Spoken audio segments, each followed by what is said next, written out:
In this episode of Film Stock Reviews, I'm reviewing episode 5 of Obi-Wan Kenobi. This is a fantastic episode from start to finish.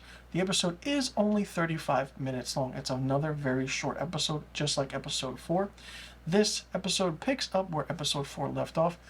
We find out that Reva put a tracking device on Leia's droid Lola, and then Lola does its thing and it compromises the base where they're all hiding out. And then, it's interesting because this is a Vader heavy episode, and when I mean Darth Vader heavy, he's front and center and close to like maybe 60% of the scenes that are shown in this episode. It's done really well. Reva is made Grand Inquisitor. She kneels before Vader. She gets the pin, and it's really interesting. The whole aspect of this is trying to get Obi-Wan Kenobi, because that's all Darth Vader wants, is Obi-Wan.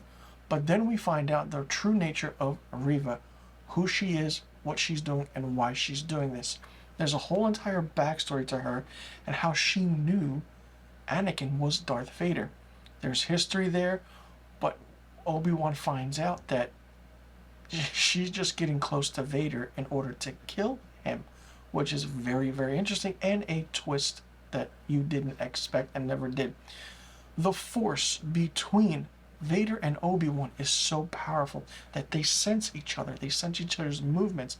Not only that, as Vader is going to capture Obi-Wan, there is flashbacks between Anakin Skywalker and Obi-Wan Kenobi as they're training and as they're fighting. The flashbacks feature Hayden Christensen as Anakin Skywalker. It's a great, great thing to see when he is on screen. I mean, literally, it's been a really long time since Revenge of the Sith, since we saw Hayden Christensen as Anakin, and Darth Vader for that matter, even though we know he's playing Darth Vader in this show. We don't get a sense of how powerful Vader is up until this episode. You think Vader's powerful in the movies, or he was powerful in Rogue One. No. He is a force to be reckoned with, no pun intended, literally, in this episode. He stops a craft, and he just brings it down. He just starts... It's immaculate. It's insane. They make Vader one of the craziest and toughest villains that I've ever seen. He's one of the best villains ever in movies, or even a TV series for that matter.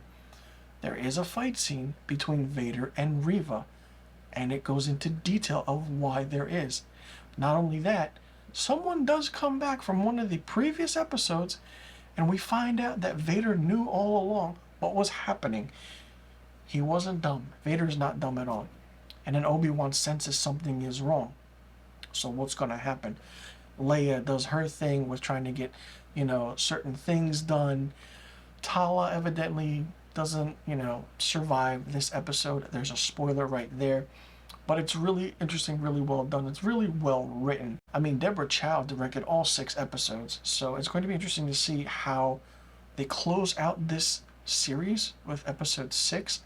Because it has to be longer than 35 minutes. It has to be at least 55 minutes to maybe an hour and 10 minutes.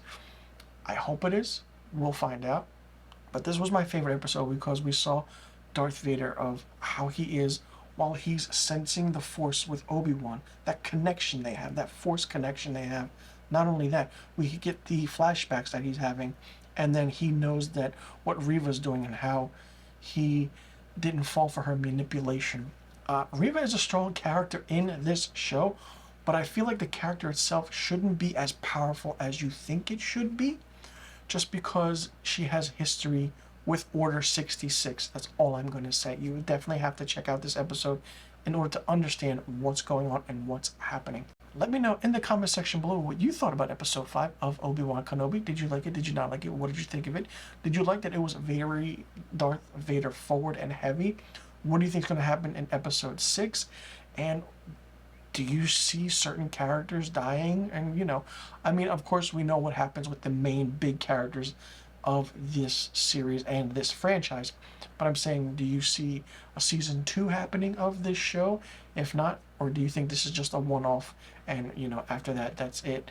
Let me know in the comment section below about the questions I just asked, and I'll see you guys in the next review video, and be sure you tune in next week for my episode 6 season finale of Obi-Wan Kenobi.